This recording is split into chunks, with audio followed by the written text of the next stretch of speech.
क्या होता है?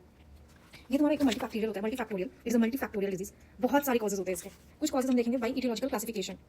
इटियोलॉजिकल क्लासिफिकेशन तो पहले तो सबसे पहला है एक्वस डेफिशिएंसी, ड्राई आई, जिसको हम लोग ADDE बोलते हैं। इसको हम लोग और भी कुछ बोल सकते हैं, जैसे कि केराटो कंजक्टिवाइटिस सिक्का। केराटो कंजक्टिवाइटिस सिक्का ये क्या क्या इंक्लूड करता है? या तो जॉगरन सिंड्रोम, जिसमें प्राइमरी हो सकता है, सेकेंडरी हो सकता है, या नॉन जॉगरन। ठीक है, नॉन जॉगरन थोड़ा दिखता है प्राइमरी एज रिलेटेड हाइपोसिक्रेशन हो गया। ठीक है, या फिर अदर कॉजेज जैसे कि कंजेनाइटल लैक्राइमा, ए सिंड्रोम होता है उसमें, एक होता है कंजेनाइटल ए लैक्राइमा।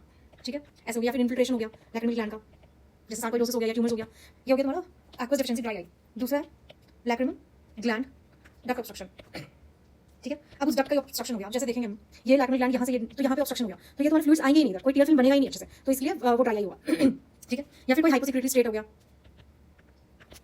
जैसे कि पार्किंसन, फिर 7th क्रेनियल पैल्सी, या फिर कोई क्रेनियल या फिर तुम्हारी कॉर्नियल सेंसेशंस का लॉस हो जाना, रिड्यूस हो जाना, बेसिकली कॉर्नियल सेंसेशंस रिड्यूस्ड।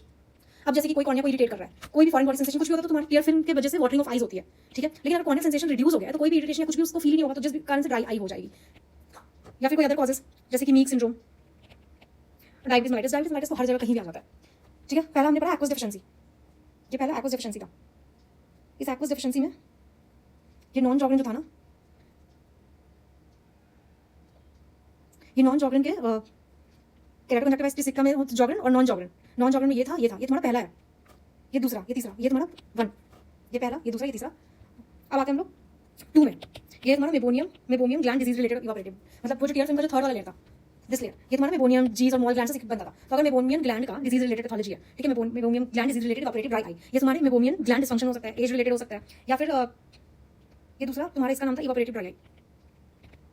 इसमें पहला मेबोमियम हो गया, दूसरा होगा evaporative any eye in disorders of lid aperture congruity और ब्लिंक डायनेमिक्स। मींस कि ब्लिंक डायनेमिक्स या फिर मतलब कि अगर या तो इंसान को लैग ऑफ थैलेमस हो गया, लैग ऑफ थैलेमस मतलब कि जो तुम्हारा आंख ये जो बंद नहीं हो पा रहा, आईलिड्स क्लोज नहीं कर पा रहा उसको, तो तुम्हारा बंद नहीं होगा तो ड्राई आई होगा, क्योंकि इवैपोरेट हो रहा है टीयर फिल्म। या फिर डिफेक्टिव ब्लिंकिंग हो गया, जैसे कि पार्किंसोनिज्म में डिफेक्टिव ब्लिंकिंग होता है। ठीक है, बस क्लासिफिकेशन हो गया। अब इसका क्लिनिकल फीचर्स क्या क्या होते हैं, symptoms of dry eye, symptoms and science देखेंगे।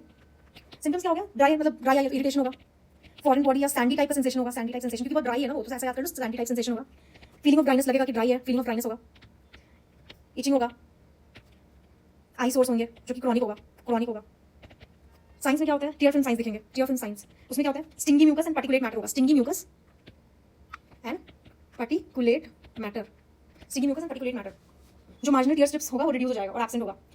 फ्रोदी टीयर्स होगा along the lid margin. It is a sign, frothy tear is a sign of meibomian gland dysfunction.